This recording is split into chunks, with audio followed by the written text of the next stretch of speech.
Before the day of resurrection. প্রত্যেকটা মানুষকেই মুখোমুখি হতে হবে পুনরুত্থান দিবসে। কার সামনে? আসতে বলবেন না, কার সামনে? আল্লাহর সামনে। আল্লাহ রাব্বুল আলামিন বলেন, إذا السماء انفطرت وإذا الكواكب انتثرت وإذا البحار فجرت وإذا القبور بعثرت علمت نفس ما قدمت وأخرت। আল্লাহ রাব্বুল আলামিন সুন্দর করে বলছেন, যখন আকাশ ফেটে যাবে, তারকাগুলো চারিদিকে ছিটকে বিক্ষিপ্ত হয়ে যাবে, এরপরে সমুদ্র যখন ফেটে যাবে, উদ্গীরণ করে দেবে সবকিছু, কবর যখন করে দেওয়া হবে, কবরবাসী কবর থেকে বাঁশ যেমন সুন্দর করে বাঁশের নিচ থেকে ছোট্ট ছোট্ট বাঁশের কি বলে গরুর যেমন বের হয়, এমন করে মানুষ কবর থেকে উঠতে থাকবে। মুআসিরাত আলিমাত নাফসুন মা কদ্দামাত ওয়া আখারাত। প্রত্যেক ব্যক্তি তার সামনের পিছনের সব কিছু জেনে যাবে। সেই দিন বান্দার আমলনামা বান্দা নিজেই দেখতে পাবে। আল্লাহ সেই দিন বান্দাকে লক্ষ্য করে বলবেন, ইকরা কিতাবাকা কাফা বিনাফসিকাল ইয়াউমা আলাইকা হাসিবা। বান্দা, তুমি তোমার আমলনামা নিজেই পড়ো, আজকের বিচার করার জন্য কাউকে লাগবে না। বান্দা, তুমি নিজেই যথেষ্ট, নিজেই সুন্দর করে পড়ে নাও। আমার বন্ধুগণ, আল্লাহ রাব্বুল আলামিন সেই দিনের ব্যাপারে বলছেন, এত কঠিন দিন, সেই দিনটাও একটা যখন আমার ফারুক পড়তেন হাউ করে কাঁদতেন। সে আয়াতটা হলো সূরা জিলজালের শেষ আয়াত, শেষ দিকের আয়াত, ফামান ইয়া'মাল মিসকালা যাররাতিন খায়রান ইয়ারাহু ওয়া মান ইয়া'মাল মিসকালা যাররাতিন শাররান ইয়ারাহু। সেই দিন যাররা পরিমাণ যে ভালো কাজ করবে তাও সে দেখবে, আবার যাররা পরিমাণ মন্দ কাজ করবে তাও সে দেখতে পাবে। আমার বন্ধুগণ, কোনো কিছু আড়াল করার কোনো সুযোগ নাই, সব কিছু বান্দার সামনে স্পষ্ট হয়ে যাবে। সে আল্লাহর সামনে আমি আপনি যখন হাজিরা দিতেই হবে, আমি যখন হাজির হব, আমাকে আপনাকে সেই প্রিপারেশন নিয়ে আল্লাহর সামনে হাজির হতে হবে। এক নাম্বার প্রিপারেশন হলো, সবচেয়ে বড় পুঁজি হলো ঈমানটা নিয়ে হাজির হতে হবে। কি নিয়া বলেন? জোরে বলেন, কি নিয়া? ঈমান নিয়ে যেতে হবে। কোন ঈমান?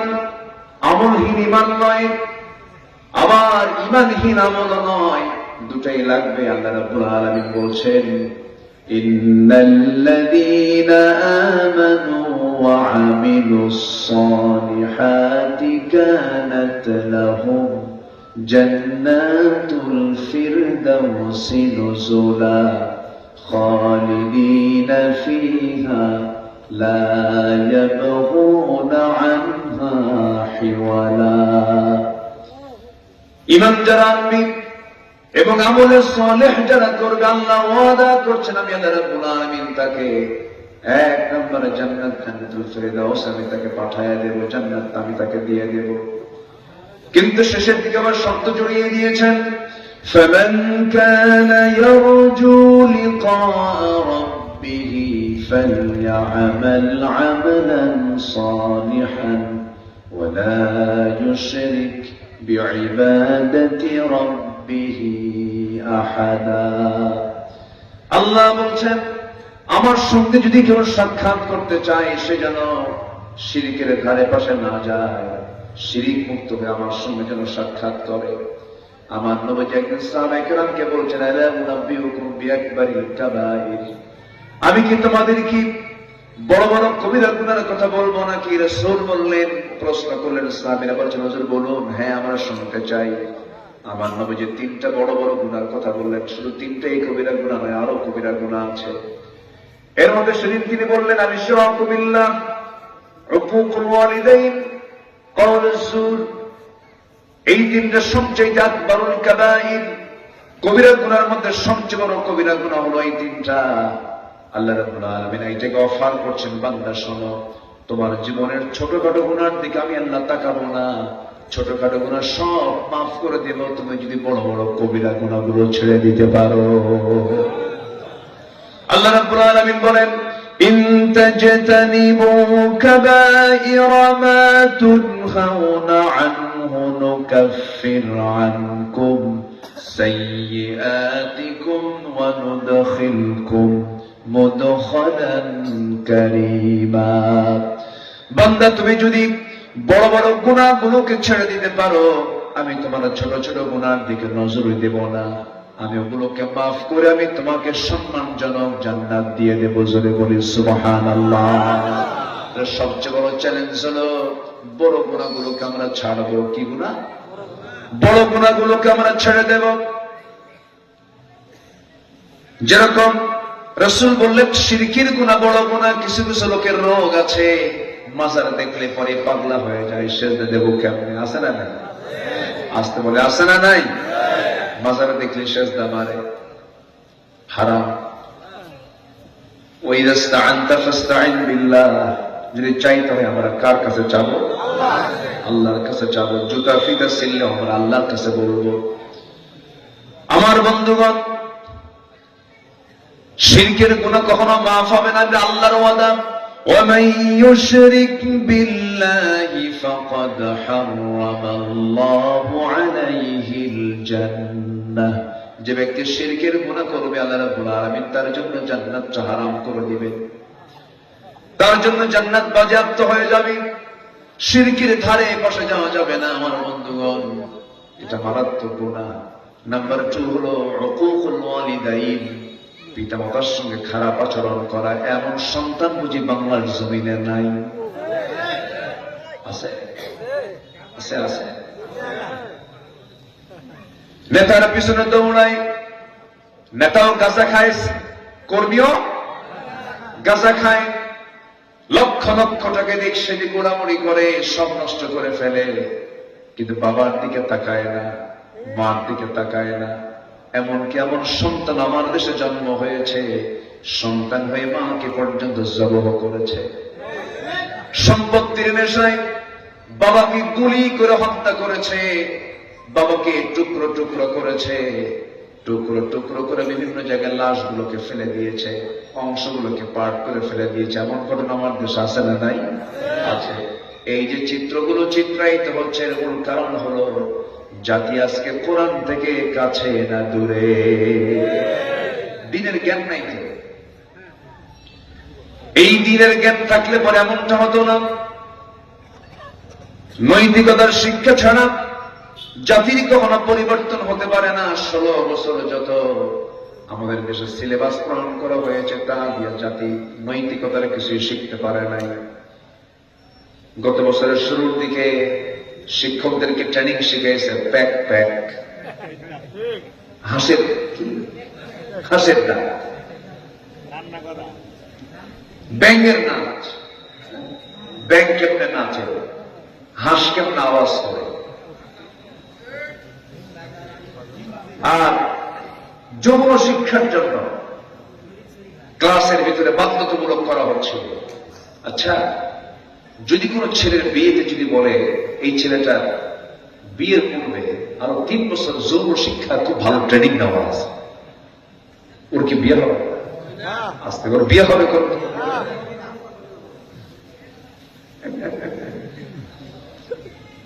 কিছু কিছু শিক্ষা তো ন্যাচারাল, আল্লাহ তাআলা এটা ন্যাচারাল স্বাভাবিকভাবে দিয়ে দিয়েছেন সবার ভিতরে। আল্লাহু আকবার বলেন।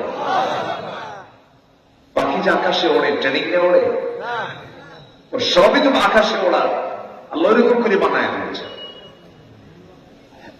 যা করেছে, যা দেখিয়েছে, সম্মানিত বন্ধুগণ, এই যে একটা বিজয়, এই যে একটা পরিবর্তন এনে দিয়েছেন, তিনি আমার কে? আসতে বলবেন না, তিনি আমার কে? আল্লাহ পারেন না? কত মুরব্বী বলেছেন না, আমরা পর্যন্ত উপায় নেই। আর তারা তো কইছে 2041, ঠেলে কোথায় দিয়ে গেছে? 41। ভবিষ্যৎ ওদের কাছে ওই নাজিল হয়েছে। শেষ পর্যন্ত কি হল? ফেরাউন যেমন কয়েক মিনিট আগেও টের পায় নাই যে আমি এই দরিয়ায় আমি চুবানি খেয়ে মরব, এরাও টের পায় নাই। রান্না হলো মুরগি গণভবনে, মুরগির রান দুপুরে রান্না বান্না হলো যার জন্য তার কপালে জুটল না। ছাত্রগুলো যায় বললো খায় না, না খায় আন্দোলন করলাম, আমরাই খাই।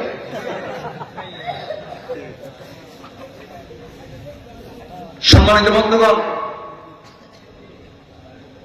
সম্মানিত ভাইয়েরা, এখন আসল বিজয় আসেন।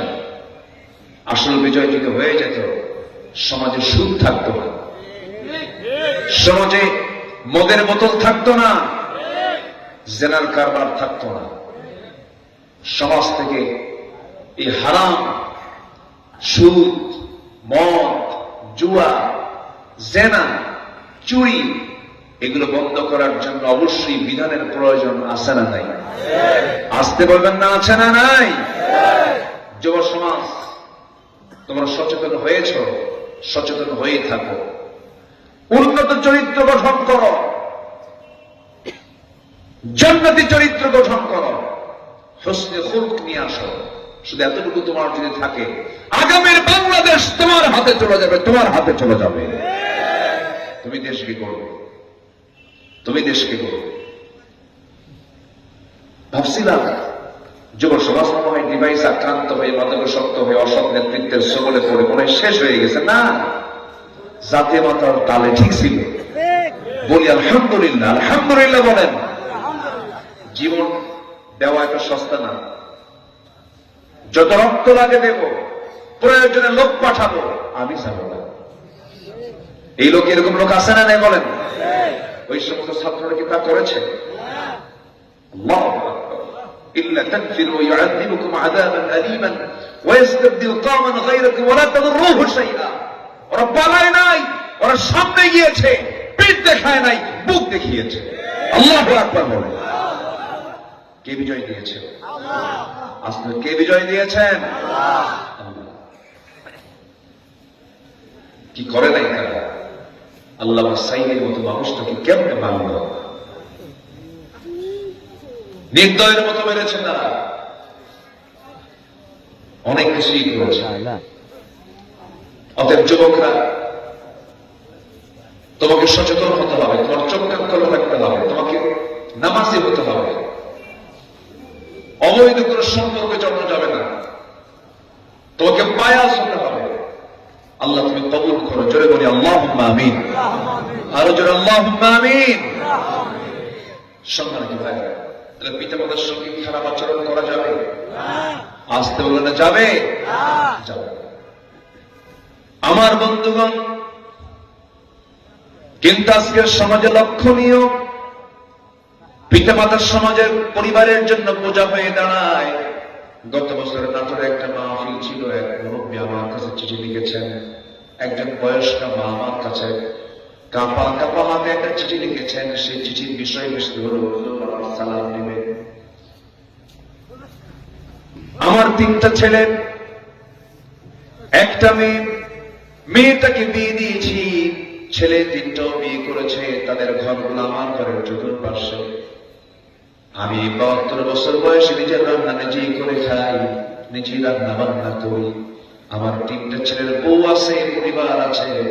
আমার এই সন্তানগুলো 3টা করে 3 জনের রান্না হয়। সে রান্নার গন্ধগুলো আমার নাকে এসে ধাক্কা মারে, কিন্তু আমার রান্না এখন নিজের রান্না নিজেই করতে হয়। আপনি আমার জন্য দোয়া করুন, আমার সন্তানদের জন্য দোয়া, আমার সন্তানদের জন্য দোয়া করুন, সন্তানগুলো যেন আমাকে একটু দেখে। বুক ফাটাত না। অথচ যে ইমাম ওই 3টা ছেলেকে, 3টা সন্তানকে একই হাড়িতে খাওয়ালেন, কিন্তু আজকে সেই 3 সন্তানের 3 বাড়িতে 3টা হাড়িতে রান্না হওয়ার পরও এক মায়ের খাবার জোটে না। এটা কি আফসোস না? আফসোস। আমার বন্ধুগণ, আল্লাহ রাব্বুল আলামিন পিতামাতার অধিকারকে এত বেশি গুরুত্ব দিয়েছেন, যারা কোরআনটা পড়েন বুঝতে পারবেন আল্লাহ রাব্বুল আলামিন এমন একটা আয়াত দিয়েছেন যে আয়াতের পরের কোনো ব্যাখ্যা নাই, ব্যাখ্যামূলক আয়াত দিয়েছেন বাপ মার ব্যাপারে। কোন ইঙ্গিত দিয়ে কথা বলেন নাই, বলেছেন ইম্মা ইয়াবলুগান্না ইনদাকাল কিবারা আহাদুহুমা আও কিলাহুমা ফালা তাকুল লাহুমা উফফিন ওয়া লা তানহারহুমা ওয়া কুল লাহুমা কাওলান কারীমা। জোরে বলুন আল্লাহু আকবার। ব্যাখ্যামূলক কথা। তোমার মা যখন বুড়া হয়ে যাবে অথবা বাবা বুড়ো হয়ে যাবে, বার্ধক্যে যখন উপনীত হবে, সেই সময় তোমার মুখ থেকে আচরণ বের হতে পারে, এমন কিছু আচরণ তোমার মা তোমার বাবার কাছ থেকে আসতে পারে। বৃদ্ধ হয়ে যাবে তোমার বাপ, বুদ্ধি লোপ পেয়ে যাবে, তোমার বিরুদ্ধে আরেকজনকে বলবে। তুমি সন্তান, তোমার বিরুদ্ধে তোমার বাবা আরেকজনকে বলবে আমার ছেলে ভালো না, আমার ছেলে এই করে কিচ্ছু মনে করা যাবে না, বয়স হয়ে গেছে। রাগারাগি করা যাবে না, পাশে বসে শুধু বাপকে বলবে, বলা যাবে বাবা আমি তোমার সন্তান, তুমি আমার বিরুদ্ধে বলবে, তোমার তো দুর্নাম হয়। সুন্দর করে বুঝতে পারেন, কিন্তু চোখ রাঙ্গায় কথা বলার ক্ষমতা এটা কে দিয়েছেন? কে অর্ডার দিয়েছেন? কে অর্ডার দিয়েছেন? এই শিক্ষাগুলো আজকে শিক্ষায় নাই, সন্তানগুলো এইগুলো জানে না, এই সভ্যতায় গড়ে ওঠে নাই। এমন পরিবেশ আমরা আজকে দেখতে পাচ্ছি। এরকম সিচুয়েশন তৈরির মূল কারণ হলো কোরআনের জ্ঞানগুলো নাই, দিনের জ্ঞানগুলো নাই। এরপরে কোনটা নাম্বার 3 হলো কাউলুজ জুর। বাজে কথা যারা বলে, বেহুদা কথা যারা বলে, বেফাঁস কথা যারা বলে, মুখ থেকে কোনো হিসাব করে না। ইমানদারের মুখ থেকে যখন কথা বের হবে সেই কথা হবে দলিলের মতো। দলিল লেখক যেমন লিখতে নিয়ে চিন্তা ভাবনা করে লেখে যেন একটা ভুলও না হয়, ঠিক তেমনি ইমানদার যখন জবান থেকে কোনো কথা বের করবে অত্যন্ত চিন্তা ফিকির করে কথা বের করবে, যেন চুল পরিমাণ কোনো ভুল যেন তার মুখ থেকে না বের হয়। قد أفلح المؤمنون الذين هم في صلاتهم خاشعون والذين هم عن اللغو معرضون। ওই সমস্ত মুমিনগুলো সফল কাম যারা তাদের মুখ থেকে অনর্থক কোনো কথা না বের করে। জোরে বলি আল্লাহু আকবার। এই জাতির কথা শিখবে কেমন? জাতির নেতাদের কথা সাইড আছে, কি বাজে কথা, কি বলবো, খেলা হয়, কি খেলা। একজন ওয়েটফুল ব্যক্তির মুখ থেকে এই জাতীয় কথা মানায় না, বেফাঁস কথা। যিনি বললেন খেলা হবে, আজকে তিনি কোথায়? ওই যে আছে আল্লাহ কথা। আমি কিন্তু দোয়া করে দেবো এই যে লোকগুলো যাচ্ছে চলে,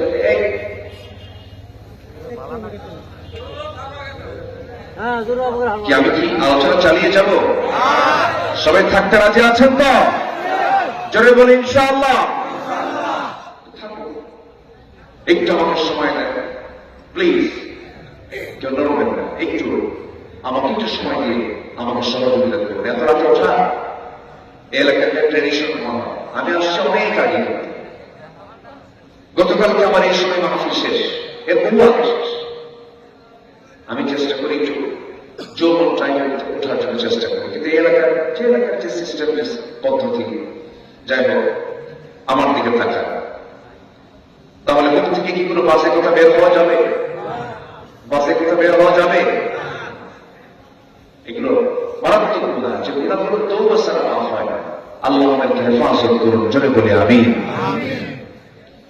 সম্মানিত ভাইয়েরা, এই 53 বছরে যত সরকার এসেছে, কেউ নামাজের জন্য কেউ কিছু করে না। যে নামাজ মানুষকে জান্নাতে নেবে, সেই নামাজে আজকে এই জাতি পড়ে না। আমার বুকটা ফেটে যায়, জানেন, বুকটা ফাটে আমার। মাত্র 5% মুসলমান নামাজ পড়ে, আর বাকিগুলো নামাজের খবরই নেই। আর এত বিড়ি খায় জাতি, পুরো এই যে দিনটা আসলাম এখানে কিন্তু আসতে গিয়ে দেখি বন্ধ, মানে শুধু ধোঁয়া, ধোঁয়া তাকে এসে ধাক্কা মারতেছে। কি বিড়ি গন্ধ, এত বিড়ি খাইয়ে যাবে, শীতের মধ্যে কমে না বাড়ে? প্রচন্ড গরম, প্রচন্ড ঠান্ডা তো, বিড়ি খাই, বিড়ি করছে হিট, কি নেশা, এত বিড়ি চালিয়ে যাবে। 53টা বাজেট হয়েছে এ পর্যন্ত বাংলাদেশে। প্রতিটি বাজেটে অর্থমন্ত্রীরা কোন কিছুর দাম না বাড়ালেও বিড়ির দামটা বাড়াইছে। প্রত্যেক বছর বিড়ির দাম বাড়লেও যারা বিড়ি খায় তারা প্রয়োজনে বাড়ি পিছে খান, বিড়ি খাওয়া যাবে। এত টাকা। আল্লাহ তুমি গতবর্ষ থেকে চাকরি হেফাজত করো। জোরে বলি আমিন, আরো জোরে আমিন।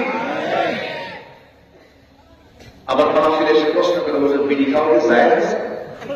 মানে উনি জায়েজের চেষ্টায় আছেন, সারা তো দূরে থাক, আমরা চেষ্টায় আছে না, আমরা কোন নেশার দিকে যাবো না। জোরে বলি ইনশাআল্লাহ। নামাজ পড়বো কয় ওয়াক্ত? আসতে বলে কয় ওয়াক্ত নামাজ? আমার বিশ্বাস যুবক তোমরা যদি এগিয়ে যাও, গ্রামে গ্রামে তোমার গ্রামকে ঠিক করার জন্য মসজিদ কমিটিকে নতুন করে সাজাও। মসজিদ কমিটিতে খাপটি মানে যেগুলো মদখোর শরাবখোর আছে, যেগুলো সুদখোররা কমিটির মধ্যে আছে, ঘাট ধাক্কা দিয়ে মসজিদ থেকে বের করে দাও। তোমার গ্রামের মাতব্বর যদি নামাজ না পড়ে, আস্তে করে তার পাশে কি বসে বলো, চাচা আপনি কি নামাজ পড়েন? না, আপনার মাতব্বরি আমরা মানি, আপনি নামাজটা পড়েন। নামাজ পড়বেন মাতব্বরি মানব, নামাজ পড়বেন না আপনি আল্লাহর হক নষ্ট করেন, আপনার মাতব্বরি আমরা মানতে চাই না।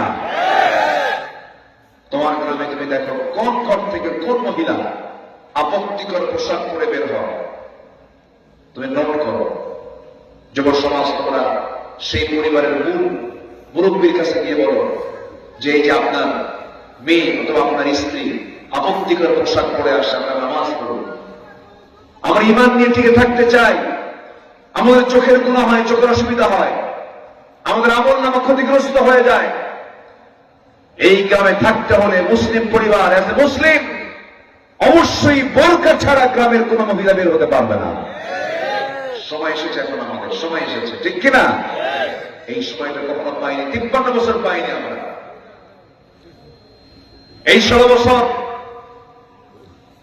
8% লোক যারা এই দেশে বসবাস করেন, 92% মুসলমান এই দেশে। আমরা দিই 92 কোটি টাকা ট্যাক্স, ওরা দেয় 8 কোটি টাকা ট্যাক্স।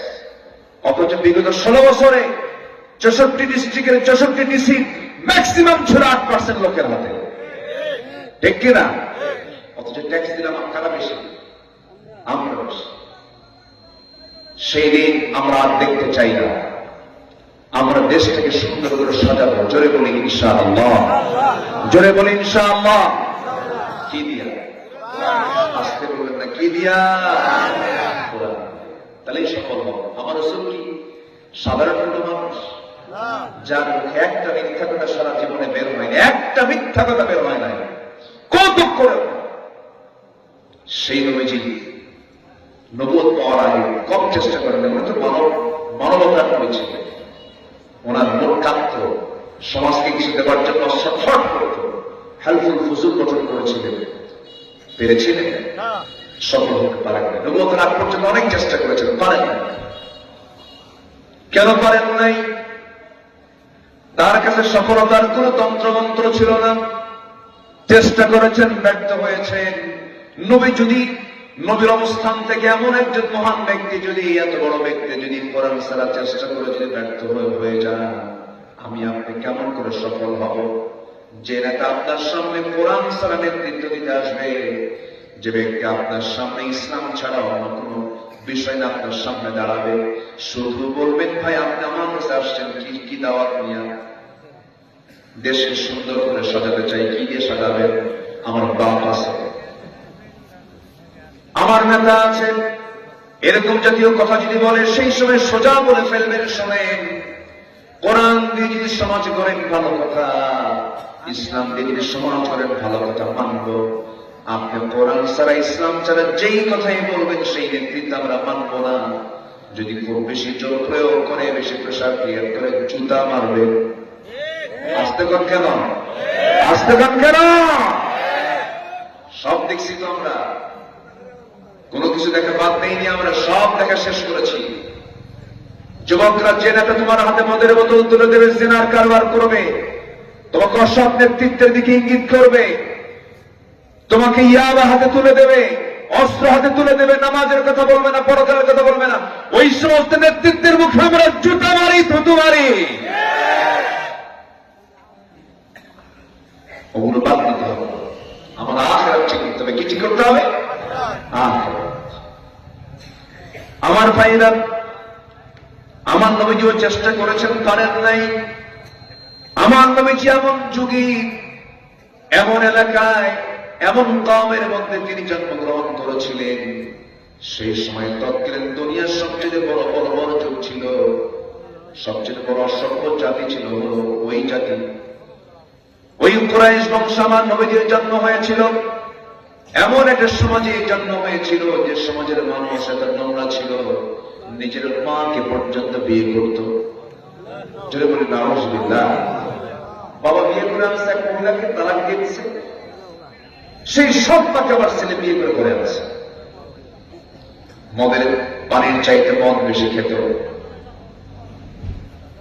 সুদের কারবার ছিল, মানুষ এত নোংরা ছিল, উলঙ্গ হয়ে আল্লাহর ঘরেরকে সামনে রেখে দোয়া করত, উলঙ্গ হয়ে। এত নোংরা ছিল সেই জাতি। সেই জাতিকে কি সুন্দর করে গড়ে তুললেন, সেই সমাজ থেকে বের করে আনলেন আবু বকর, ওমর, উসমান, আলী, তালহা, জুবায়ের, জাফর, আব্দুল্লাহ রাদিয়াল্লাহু আনহু। জগৎধন্য ব্যক্তিদের ওই সমাজ থেকে বের করে আনলেন। কোন জাদু দিয়া নয়, মন্ত্র দিয়া নয়, কি দিয়া? এখন আসে না, সফল হব না আমরা? কোরআন আছে যেখানে, বলেন কোরআন আছে যেখানে, এই কথা মাথায় রাখবেন। যে নেতার সাথে কোরআন নাই, সে নেতা মানি না। বাস, জোরে বলি ইনশাআল্লাহ, আরো জোরে বলি ইনশাআল্লাহ। আমি স্পষ্ট করে দিয়ে যাচ্ছি আজকে কথা বলবো, একটু মাথায় রাখবেন। আমার নবীজি একদিন বসে আছে, এক সাহাবী কান্নাকাটি করতেছে, প্রায় কান্নাকাটি করে। নবীজি বলেন, সাহাবী তুমি কাঁদো কেন, কি হয়েছে? ইসলাম গ্রহণ করার পর থেকে আরো বেশি কাঁদো, তুমি ইসলাম গ্রহণ করে ভুল করছো কেন? আমি ধর্ম, আমি দিন পেয়েছি, তো কাঁদো কেন? সাহাবী বলেন, ইয়া রাসূলুল্লাহ, আমার কান্নার কারণ যদি আপনি শুনতে পান, আপনিও রেগে যাবেন। রাসূল বলছেন, সামনে বসো, সামনে বসায়া দিলেন। বসে বলছেন, ইয়া রাসূলুল্লাহ, আমি এমন একটা গুনাহ করেছি জাহিলি যুগে, যে গুনাহগুলো মনে হয় আল্লাহ রাব্বুল আলামিন আমার মাফ করবেন না। কি গুনাহ করেছে বলো? সঙ্গে সঙ্গে তিনি বলছেন, ইয়া রাসূলুল্লাহ, এমন একটা পাপ করেছে, সেই পাপের কথা আগে মনে হতো না, কিন্তু দিন গ্রহণ করার পর থেকে বারবার মনে পড়ছে, আর মনে পড়ছে, বুঝে আল্লাহ রাব্বুল আলামিন আমাকে এই গুনাহটা মাফ করবেন না। রাসূল বলছেন, আমার সামনে বসে পড়ো, কি হয়েছে বলো, তোমার কি সমস্যা বলো। সঙ্গে সঙ্গে বলছেন, ইয়া রাসূলুল্লাহ, আমি জাহিলি যুগে আমার স্ত্রী গর্ভে যখন সন্তান আসলো, 6 মাস বয়স, বউটাকে বললাম, শোনো, বাবার বাড়ি চলে যাও, সন্তান ডেলিভারি হলে পরে ছেলে হলে নিয়ে আসবে, মেয়ে হলে জীবন্ত প্রতিহত্যা করবে। অর্ডার দিলাম, কিন্তু বউটা আমাকে জানালো না। বউটা আমাকে বললো সন্তান মৃত হয়েছে, কিন্তু সন্তান যে মেয়ে হয়েছে আমাকে আড়াল করলো। 6 বছর অন্যের ঘরে বড় করলো। হঠাৎ করে সন্তানটা আমার একদিন সামনে ধরা পড়ে গেছে, আমার মতোই হাত পা, চোখ কান নাক কপাল চুলগুলো। আমি তাকে ধরে দিয়ে বউয়ের সামনে হাজির করে বললাম, বউ, আমার সত্যি করে বলো, সন্তানটা কার? আমার স্ত্রী বলে ফেললো, আমার স্বামীকে কতক্ষণ তথ্য গোপন করবে, সন্তানটা আমাদের সন্তান। মিথ্যা বলেছিলাম আপনাকে, মায়া হয়েছিল, দয়া হয়েছিল সন্তানটার উপরে। হুজুর, আমি এতটাই খেপে গেলাম, কিন্তু বুঝতে দিলাম না, আমি ঠান্ডা মাথার ঘুমিয়ে পড়ে গেলাম। ওই সন্তানকে আমি কোলের মধ্যে নিলাম, আদর করলাম, চুমু দিলাম এবং তাকে আদর করে ডাক দিলাম। মেয়েটা তার মা লক্ষ্য করে বলছে, মা, এই এত সুন্দর বাবার সঙ্গে আগে কেন পরিচয় করেছিলেন? আমার বাবা তো খুব ভালো মানুষ। আমি ওর হৃদয়ের মধ্যে ঢুকে গেলাম। পরের দিন অভিনয় করে বললাম, বৌমা, আমার মেয়ে, তোমাকে আমি তোমার নারী বাড়ি নিয়ে যাবো। বউ আমার মেয়েটিকে সুন্দর করে সাজিয়ে দাও, গুছিয়ে দাও। সাজিয়ে দেওয়া হলো, গুছিয়ে দেওয়া হলো। মেয়েটা বহু আশা নিয়ে আমাকে নিরাপদ মনে করে আমার সঙ্গে রওনা করলো সামনের দিকে। নারীর দিকে না গিয়ে, নারীর বাড়ির দিকে না গিয়ে আমি জঙ্গলের দিকে রওনা করলাম। নবজি মনোযোগ দিয়ে কথাগুলো শুনছিলেন। জঙ্গল পার হচ্ছিলাম, মেয়েটার মুখ ছোট হয়ে যায়, বারবার বলে, বাবা নারীর বাড়িতে এইদিকে নয়, তুমি এইদিকে যাও কেন? কিচ্ছু বললাম না। জঙ্গল পার হয়ে কোদাল একটা নিয়ে গর্ত খনন শুরু করে দিলাম। গর্ত খনন যখন শুরু করেছি, প্রচন্ড গরমের ভিতরে কোদাল মারতেছি, মাটিগুলো এসে সিটকে আমার দাঁড়িয়ে মধ্যে ঢুকে যায়। আর আমার মেয়েটা তার 5টা আঙ্গুল দিয়া খিলাল করে করে সেই মাটিগুলো সরাইয়া দেয়, সাফ করে বলে, আব্বা তুমি গর্ত খনন কেন করছো? কি করবে তুমি গর্ত খনন করে? আমি কোদাল মারতেছি, ঘেমে যাচ্ছি। সেই ঘরমাক্ত দেহটাকে আমার মেয়েটা গামছা দিয়ে বসে বসে দেয় আর বলে, বাবা কেন গর্ত খনন করছো? কিচ্ছু বললাম না। গর্ত খনন যখন শেষ হয়ে গেল, মেয়েটাকে আস্তে করে লাগিয়ে বললাম, মা দেখো তো গর্ত খনন কেমন হয়েছে। আমার মেয়েটা সরল মনে, হুজুর একদম সরল মনে, সাদা মনে মেয়েটা গর্তের কাছে চলে গেছে। গর্তের কাছে গিয়া উকি মেরে দেখতে লাগলো। আমি পিছন দিকে চলে আসলাম। পিছন দিকে চলে এসে এমন জোরে সজোরে ধাক্কা মারলাম, এক ধাক্কায় গর্তের মধ্যে পড়ে গেছে।